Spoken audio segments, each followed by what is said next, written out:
it's Phil from Savage Kitten, back again with another video. Now in this one I'm going to be taking a look at this stuff, which is 3G Jet Opaque transfer film from Yolo. This one's designed for dark garments. Now I have used the Jet Opaque 2 transfer film before, which is another one of their products. It gives sort of nice looking results, but it's actually quite thick, so you have that sort of scratchy hard surface when you put it onto a garment that people don't tend to like. This one is supposed to be a little bit softer and smoother, so I've ordered a pack to try out. Like I said, from Yolo. It's called Ninar in the States, I think, Yolo in the UK, because of course everybody over here knows that Ninar is the sound that police cars make. Now, I don't know if you can see this clearly, but on the screen is the design that I'm going to be using. So that will print out onto a sheet of the A4 3D Jet Opaque.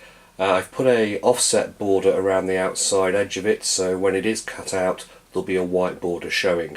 So that will run through the Cameo cutter, and then I can lift it off the backing paper and apply it to the garment. The printer for that is actually upstairs, which is an Epson printer using pigment inks. So the pigment ink should mean that the image will be nice and vibrant, and it shouldn't fade in sunlight or through sort of prolonged washing cycles. And here's the printed item. You'll be able to see the registration marks around the outside, which are going to be read by the cutter. So when it passes through, it'll then follow the cut lines as set on the software. Once it's cut out, we can peel it away, go on to the next stage of the process, which is to apply it to the garment and put it through the heat press.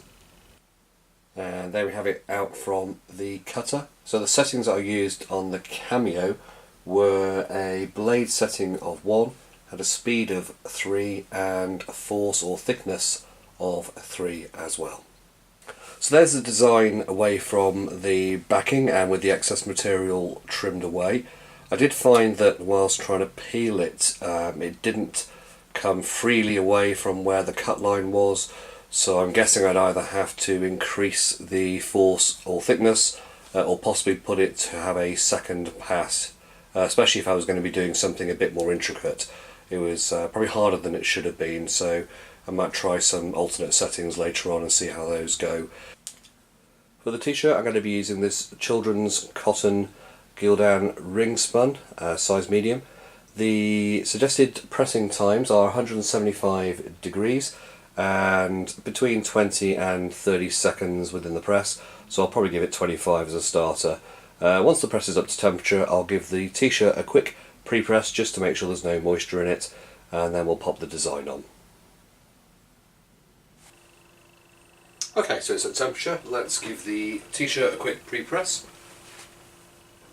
So I'm using the Galaxy Hero press, which is a bit of a beast of a machine, and at some point in the future I will probably do a review of it.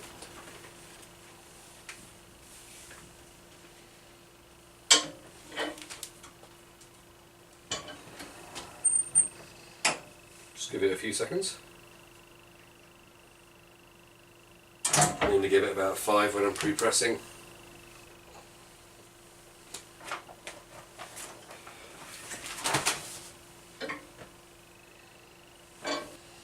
I'm not going to worry about being too precise with this, it is just a tester.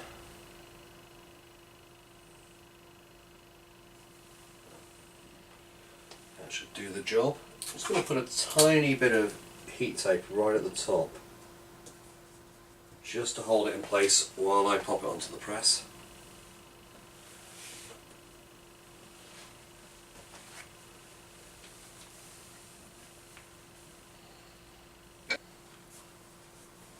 Okay, that'll do nicely. Now the pressure recommendation is medium to heavy, so I've got this set at 6. Medium is about 4 to 5. 6 to 9 is heavy, so let's give this 25 seconds.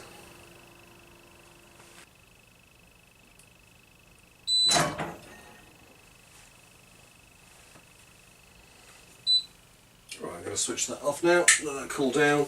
Just give it sort of a short bit of time so that it cools, because like I said, it is a cold peel. Okay, that should be cool enough to remove. Let's have a look.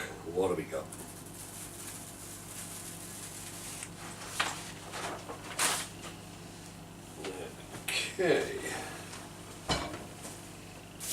Okay, so here we have the finished article. It's not perfect, but for a first trial run it's not too bad at all. It's like any new product, you expect to try a couple of ones out to perfect your own sort of processes and get used to the variations in it. Every single product's slightly different. I think the two things I changed on this one, number one I mentioned earlier, which is to tweak the Cameo cutter settings to make it easier to get it away from the excess transfer material. And the other one is, if I just bring it a little closer, I'm hoping you can see that there is a slight sort of sheen to it and a little bit of a texture imprinted into the surface. Now that I think has come from the Teflon sheet that I was using, which has a little bit of a texture to it, so I'm guessing with the sort of higher pressure setting it's imprinted into it a little bit. So next time round I would probably choose to use silicone paper rather than a Teflon sheet to protect the t-shirt when it's within the heat press. But overall it's not too bad. Okay, so that's all from me for now. Thank you for watching, and if you've got any questions or comments, please feel to leave them in the comment box down below. As always, like and subscribe, and I'd be very interested to hear what videos you might like me to do in the future. So again, thanks for watching, take care.